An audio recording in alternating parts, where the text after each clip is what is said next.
Mulher, levanta. Essa palavra aqui o Senhor colocou no meu coração para hoje, para você, mulher. Talvez você precise hoje desta palavra. Se você clicou nesse vídeo, eu tenho certeza que o Senhor tem um plano especial para a sua vida. E este plano não consiste em você estar caída, deitada, prostrada, morta. O Senhor quer ressuscitar você hoje. O Senhor quer ressuscitar os teus sonhos, aquilo que Ele tem colocado no seu coração. Ele quer levantar você novamente. Então, este vídeo é para você que hoje precisa ouvir esta frase. Mulher, levante-se. Levante-se agora. Olá, eu me chamo Mari Garcia Bittencourt e você que está chegando aí no canal, se inscreva, ativa o sininho para o YouTube te avisar toda vez que eu postar um vídeo novo por aqui. Me segue também lá no Instagram e também no meu segundo canal, o Bíblia Falada com Mari Garcia, onde você vai ouvir as escrituras sagradas através da minha voz. Para começar esta palavra, eu quero ler com vocês uma palavra que está lá em Atos 9, a partir do versículo 36, que diz: Em Jope havia uma discípula chamada Tabita, que em grego é Dorcas, que se dedicava a praticar boas obras e dar esmolas. Naqueles dias ela ficou doente e morreu, e o seu corpo foi lavado e colocado num quarto do andar superior. Lida ficava perto de Jope, e quando os discípulos ouviram falar que Pedro estava em Lida, mandaram-lhe 2 homens dizer-lhe: Não se demore em vir até nós. Pedro foi com eles e, quando chegou, foi levado para o quarto do andar superior. Todas as viúvas o rodearam, chorando e mostrando-lhes os vestidos e outras roupas que Dorcas tinha feito quando ainda estava com elas. Pedro mandou que todos saíssem do quarto. Depois ajoelhou-se e orou. Voltando-se para a mulher morta, disse: Tabita, levante-se. E hoje eu digo para você aí, fala o seu nome, coloca a sua mão assim no coração, diz o seu nome: Mariana, levante-se. Joana, levante-se. Maria, Ana, Natália, Fernanda, Patrícia, levante-se. Diz aí o seu nome aí na sua casa. Eu quero que você escreva aí nos comentários o seu nome e coloca levanta-se, levante-se, ok? Tabita, levante-se. Ela abriu os olhos e, vendo Pedro, sentou-se. Tomando-a pela mão, ajudou-a a pôr-se de pé. Então, chamando os santos e as viúvas, apresentou-a viva. Este fato se tornou conhecido em toda a cidade de Jope e muitos creram no Senhor. A palavra nos fala a respeito desta jovem chamada Tabita, que Tabita é no hebraico e no grego o mesmo nome é Dorcas. Você vê que não tem nada a ver, mas na tradução é este nome, Dorcas. Em ambos os casos, a tradução para este nome significa gazela. E aqui, quando nós lemos gazela, pode ser dito também corça, né? É um termo utilizado por Salomão para referir a sua amada, lá dos Cânticos dos Cânticos. Aliás, fica aqui a minha chamada para o segundo canal, Bíblia Falada, que eu acabei de postar ali, o Cântico dos Cânticos inteiro. Você que nunca leu inteiro, clica aí no meu segundo canal, Bíblia Falada, Mari Garcia. Você vai assistir rapidinho, você coloca lá na velocidade maior para você ouvir que coisa linda esse livro, Cântico dos Cânticos. Então, gazela era uma forma de mostrar que Tabita era uma jovem doce, delicada, amada, gentil. Ela passava esta informação na maneira dela de reagir, de ser, de se comunicar, de se relacionar. A Bíblia também diz que ela era voltada para boas obras e para a caridade, para dar, ela era boa em ofertar. Então aqui temos mais características dela. Ela era muito boa em obras, ela fazia obras sociais, e ela também era boa em ofertar, provavelmente era dizimista, ofertava, ajudava pessoas necessitadas. Olha que coisa linda, né? Era uma mulher que ela mostrava características de uma mulher de Deus. Tabita fazia essas roupas e doava para pessoas necessitadas, né? Então ela pegava o ofício que ela tinha, aquilo que ela sabia fazer, ela produzia para levar para aqueles que necessitavam. Quando nós olhamos de maneira simbólica, a mulher na Bíblia Sagrada sempre aponta para a igreja, quando fala da mulher de maneira positiva. Quando fala para a mulher de maneira negativa, aponta para a Babilônia. E aqui está falando de maneira positiva. Então, uma jovem mulher aqui aponta para a igreja, uma jovem igreja que se dedica a praticar boas obras e a dar esmolas, ofertar na vida dos necessitados. Digamos que essa igreja ela cumpre o seu papel primordial, espiritual das boas obras e de dar esmolas, de ajudar os pobres. Porém, de uma forma curiosa, essa mulher ela morre, ela mesmo sendo jovem, mesmo sendo doce, mesmo fazendo boas obras, mesmo deixando um rastro aí de coisas boas que ela fazia, ela vem a falecer, o que mostra que as obras e dar esmolas não segura uma igreja em seu alicerce. A igreja, para estar permanecendo fiel e firme no seu alicerce, ela precisa estar firmada na rocha, e a rocha é Jesus, a única forma de estarmos ali. É claro que a fé vem por obras, mas não é apenas pelas obras que a igreja se firma, e você aí, como mulher, não é pelas obras apenas, não é apenas pelas suas boas ações que você vai se firmar em Deus. Você pode, mesmo fazendo isso tudo, chegar um momento que você chega numa estafa tão grande, num cansaço tão grande, que você simplesmente adoece e morre espiritualmente, morre emocionalmente, morre nos seus relacionamentos. E aqui o Senhor está mostrando que esta mulher, ela morreu em todas as áreas da vida, apontando para uma igreja que, de alguma forma, morre precocemente. Por quê? Porque não soube gerir as aflições e responsabilidades necessárias para uma igreja. E talvez você, como mulher hoje, precise aprender a gerir melhor aquilo que é sua responsabilidade, aquilo que o Senhor colocou nas suas mãos, sabendo colocar as prioridades em andamento, sabendo exercer com excelência e sabedoria aquilo ao qual o Senhor te mandou fazer. E desta forma, se você souber ter prioridades, se você souber agir com excelência e com sabedoria, talvez você não precise morrer espiritualmente, morrer emocionalmente e paralisar um tempo, mas às vezes o Senhor paralisa justamente porque se Ele não te paralisar de forma brusca e te dar um passo para trás, você continua indo para um caminho que não tem volta, um caminho de cansaço, um caminho onde você está mais ocupado com as obras do que com amar a Cristo Jesus, viver realmente em santidade, buscando a Ele, amando a presença de Jesus. Então, esta mulher, ela fica doente e morre, né? Mostrando aqui uma igreja despreparada, que uma igreja que está voltada muito para o trabalho social, material, mas está despreparada para as dificuldades que vão ser apresentadas no dia a dia e para os ataques espirituais do próprio Satanás, que são inúmeros. Então, até que ponto você tem se preparado para os ataques, as setas malignas que Satanás vem sobre a sua vida? Mesmo você não tendo brecha nenhuma, as setas e os ataques, eles acontecem e é preciso que nós estejamos preparados, é preciso que nós estejamos firmes e fortes. Nós vivemos em um país onde glória a Deus por podermos evangelizar aqui no YouTube e em todos os lugares e termos cada um a nossa Bíblia, mas existe uma realidade em outros países onde a igreja é perseguida, em que as pessoas não podem fluentemente e com essa liberdade toda exercer o evangelho. E então, essas pessoas, por terem governos mais totalitários, essas pessoas, elas sabem como lidar com os ataques, elas sabem como aguentar os ataques. Nós, porém, não somos forjados para lidar com certos ataques, para lidar com certas cortes de liberdade do cristianismo, né?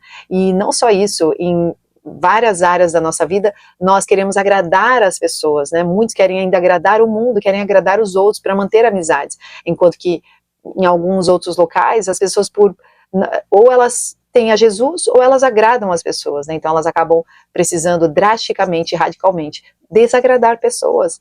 Então o mundo com Cristo, infelizmente, nós vamos desagradar pessoas, nós vamos precisar estar firmando a nossa palavra, e a palavra do cristão, da mulher cristã, é sim ou não, não existe um meio termo, não é verdade?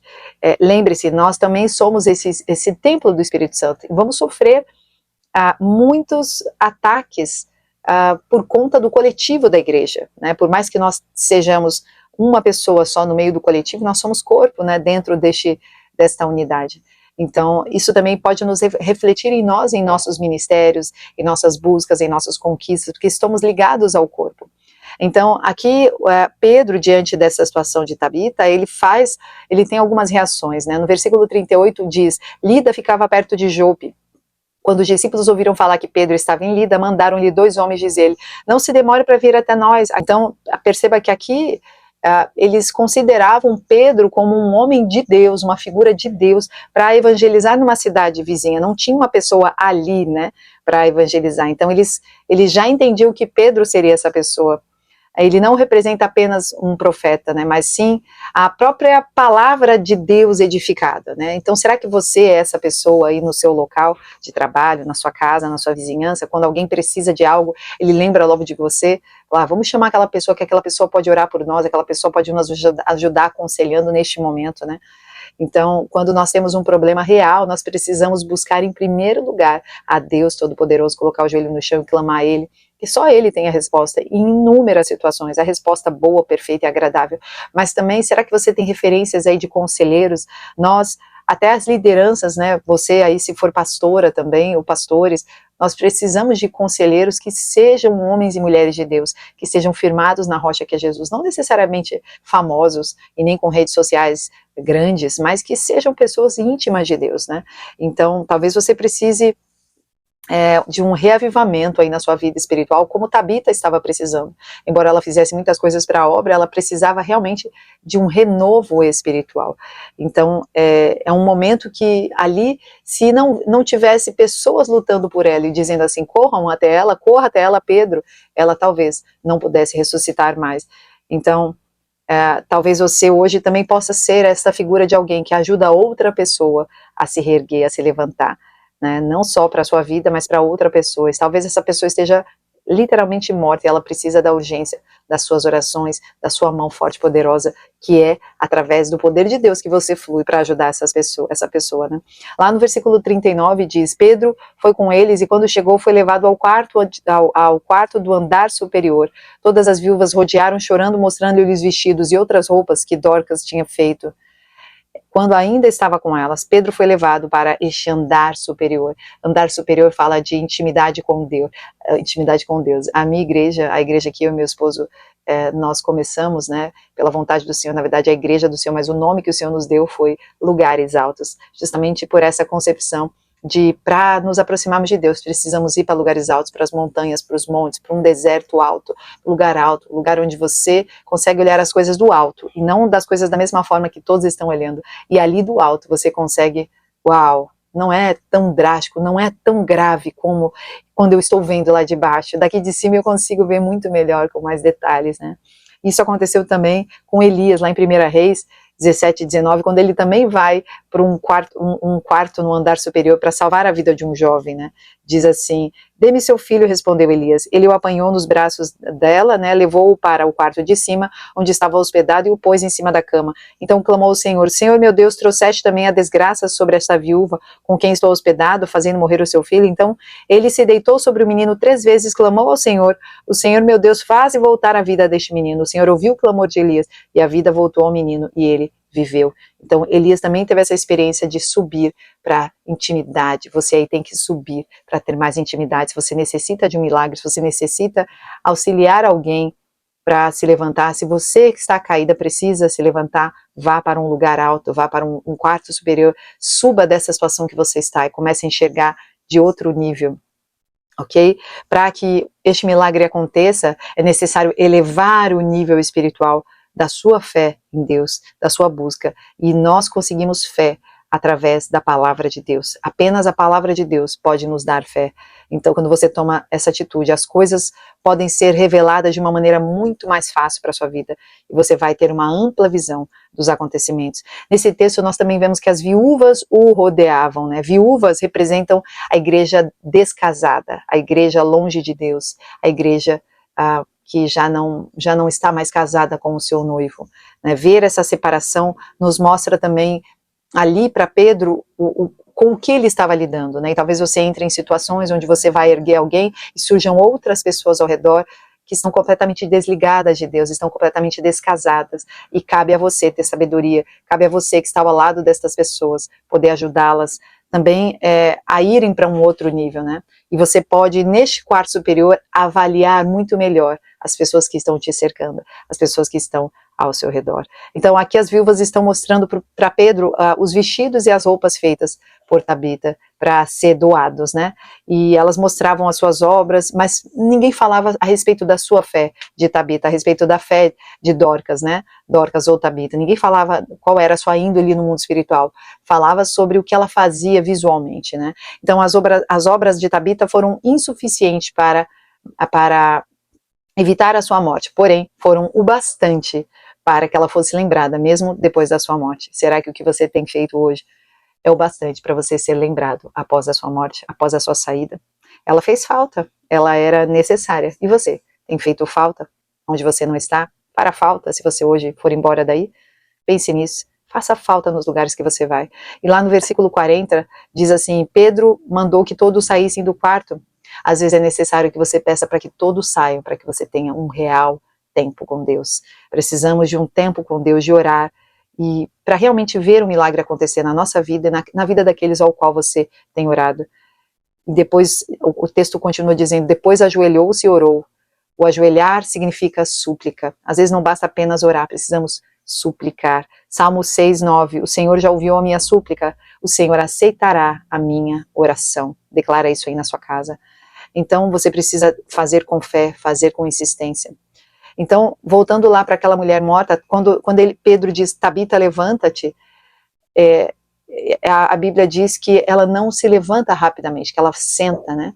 Aqui primeiro ele tem uma grande autoridade, né? A autoridade que nos foi dada, que está escrita lá em João 14:13, e tudo quanto pedires em meu nome, farei, a fim de que o Pai seja glorificado. Então você é autoridade aí na sua casa, no seu lar, onde você estiver aí.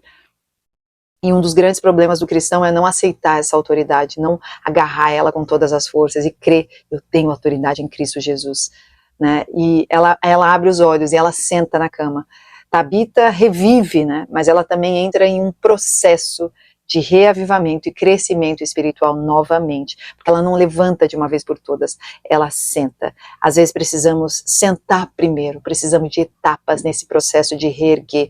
Não queira pular as etapas, nem da sua vida, nem da vida de alguém que você vai ajudar a se levantar. E ela precisou da mão de Pedro ali, que era a figura espiritual na vida dela, ela figura da palavra do Espírito Santo de Deus, para ajudá-la a erguer. Então, ela foi lá e segurou na mão dele, e ela levantou.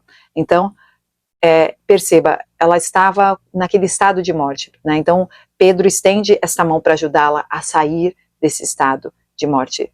Então, averigue se você está dando o tratamento correto para as pessoas que estão saindo hoje da morte. Se você tem tido misericórdia o bastante. A mesma que Deus teve com você para te tirar das trevas e para te tirar hoje do leito da morte e trazer você de volta à vida, né? Então, assim que ela revive, diz a Bíblia que chamando os santos e as viúvas, apresentou-a viva. Então ali ela se torna um testemunho, e é para isso que você hoje vai ser reerguida por Deus, se assim for a tua vontade, se assim você fizer com fé, para que você seja testemunho para aqueles que estão ao seu redor, e para que hoje, vários, vendo a maneira como você estava, e a maneira como Deus te reergueu, te ressuscitou da morte, você possa salvar outras pessoas que precisam também da mão forte e poderosa do Senhor. Eu espero que esse vídeo tenha alcançado um coração desejoso e necessitado. E se você entende que existe alguém que precisa ouvir essa mensagem hoje, envie agora para essa pessoa e seja bênção na vida de alguém. Amém? Deus abençoe e até o próximo vídeo.